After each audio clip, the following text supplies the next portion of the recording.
Kinundi na ngayon ng Malacanang ang umunoy malisyosong artikulo na naglalayong sirain ang imahe ni Pangulong Rodrigo Duterte. Reaksyon ng palasyo sa artikulong inilathala ng New York Times na may titulong Becoming Duterte, The Making of a Philippine Strongman.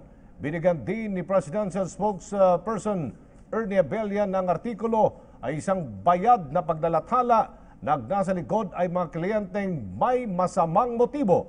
Niliwanag ni Abella na si Pangulong Duterte ay hindi nakikipagmabutihan sa mga bansang kalunranin para lamang may sulong ang kanyang programa sa pagpapaunlad ng bansa. Si Pangulong Duterte anya ay isang leader na may matapat na hangaring lutasin ang kahirapan at ibalik ang tiwala ng taong bayan sa gobyerno. Ito ay sa pamamagitan ng paglansag ng kriminalidad, korupsyon, iligal na droga at isulong ang usapang pangkapayapaan sa mga katutubong rebelde sa Mindanao ngayon din sa CPP and PANDF. Sinabi pa ni Abella na tila kusang